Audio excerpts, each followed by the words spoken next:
परिवार का उल्लेख करता हूं कि 75 साल की हमारी यात्रा में 55 साल एक ही परिवार ने राज किया।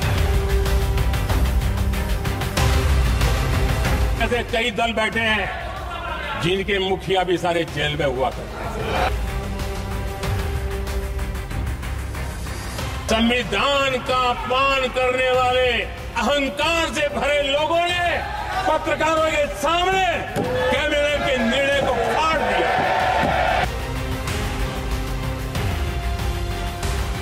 उस समय के प्रधानमंत्री पंडित नेहरू जी ने मुख्यमंत्रियों को एक चिट्ठी लिखी थी। उस चिट्ठी में उन्होंने लिखा था, नेहरू जी लिखते हैं, अगर संविधान हमारे, आगे नेहरू जी लिखते हैं, अगर संविधान हमारे रास्ते के बीच में आ जाए, ये नेहरू जी लिख रहे हैं, अगर संविधान हमारे रास्ते के बीच में आ जाए, आगे नेहरू जी कह रहे हैं, तो हर हाल में संविधान में परिवर्तन करना चाहिए। ये नेहरू जी ने मुख्यमंत्रियों को चिट्ठी लिखी।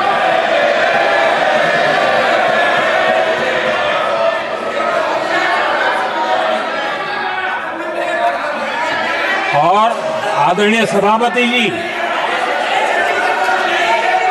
ये भी देखिए, 1951 में ये पाप किया गया, लेकिन देश चुप नहीं था। उस समय राष्ट्रपति डॉक्टर राजेंद्र प्रसाद जी ने चेताया, ये गलत हो रहा है। उस समय स्पीकर पद पर बैठे हुए हमारे स्पीकर महोदय ने भी पंडित जी को कहा, गलत कर रहे हो। इतना ही नहीं, आचार्य कृपलानी जी, जयप्रकाश नारायण जैसे महान कांग्रेसी लोगों ने भी पंडित नेहरू ने कहा कि ये रोको, लेकिन पंडित जी का अपना संविधान चलता था और इसलिए उन्होंने इतने वरिष्ठ महानुभावों की सलाह मानी नहीं और उसे भी उन्होंने दरकिनार कर दिया। कांग्रेस के एक परिवार ने संविधान को चोट पहुंचाने में कोई कोर कसर नहीं छोड़ी है।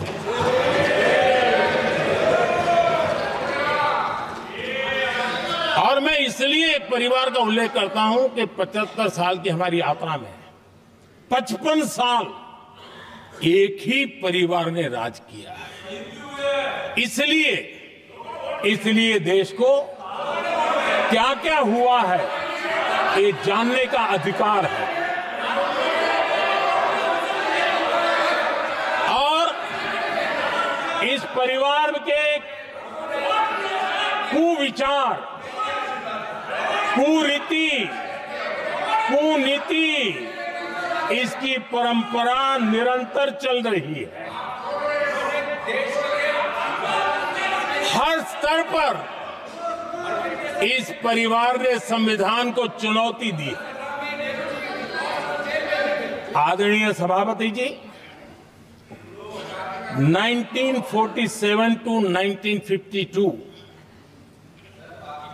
इस देश में इलेक्टेड गवर्नमेंट नहीं थी। एक अस्थाई व्यवस्था थी, एक सिलेक्टेड सरकार थी और चुनाव नहीं हुए थे।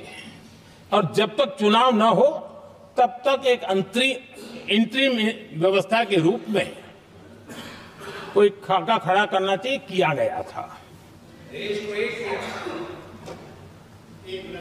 1952 के पहले राज्यसभा का भी गठन नहीं हुआ था, राज्यों में भी कोई चुनाव नहीं थे, जनता का कोई आदेश नहीं था। उसके बावजूद भी, और अभी तो संविधान निर्माताओं ने इतना मंथन करके संविधान बनाया था। 1951 में जबकि चुनी हुई सरकार नहीं थी, उन्होंने ऑर्डिनेंस करके यहां भी ऐसे कई दल बैठे हैं जिनके मुखिया भी सारे जेल में हुआ करते थे। ये इनकी मजबूरी है कि वहां जाके बैठे हैं। उनको भी जेलों में ठूस दिया गया था। आदरणीय सभापति जी, देश पर जुल्म तांडव चल रहा था। निर्दोष लोगों को जेलों में ठूस दिया जाता था। और उस पीढ़ी ने क्या किया?